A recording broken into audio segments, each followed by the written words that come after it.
Chapter 17. Meanwhile, upstairs, nothing had changed.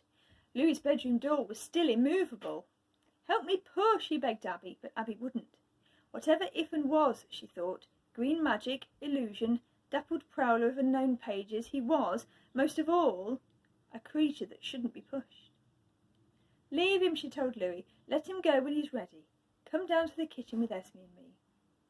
"I can't. He might need me," said Louis, once more on the floor, peering into the dark. "He might be trapped." "Nothing could trap Iffin." "Well then, he might be dead." "Who might be dead?" asked Max, coming up the stairs behind them. Louis didn't reply. Instead, he scrambled to his feet and launched himself at the door one last time. This time it flew open, as if no weight had ever held it. It flew wide open, so that Max clearly saw a huge spotted cat spring lightly onto Louis's bed, pause to glare over its shoulder, spit out an indignant "Cha!" and take a great curving leap through the window. "What was that? What the heck was that?" screeched Max, rushing into the room. "Louis, answer me! What was that just then?" "Iffin," said Louis, as calmly as Esme had said a few minutes before, "rhinoceros." "Iffin? Iffin," repeated Max, now hanging out of the window. "What do you mean, Iffin?" "That's his name." "Did you know it was there? Have you seen it before?" "Crikey, Louis!" "Max, he's not real," said Abby. "What do you mean?" "I don't know what you mean. He looked bloody real to me. Aren't you bothered that something the size of a lion just shot out of my brother's bedroom window?" "Of course I am." "Where's it gone?" "I don't know." "Well, where'd it come from?" "Out of a book, I think." "You're mad. You're both mad," said Max, staring at the window, at Abby and Louis, at the place where Iffin had been, and then, without quite knowing why, at the white dust fading his black jeans to grey, his red sweatshirt to pinkish. "I'm going to ring the police before that thing kills someone," he said. But he spoke much less certainly than he had a moment before. His panic had passed. He didn't know what to think, hadn't really known what to think since Esme's warm touch on the back of his neck. "Just tell me what's going on," he begged, and allowed his spine to slump against the bedroom wall, and then to slide down until he was sitting on the floor, with his knees hunched, and his eyes closed, and the bumping of his heart gradually slowing. "You couldn't see him before," said Louis. "Neither could I, because it was dark, and I wanted a nowl.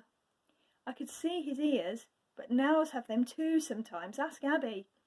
He's been coming for ages, bigger and bigger, sometimes with squirrels, dead."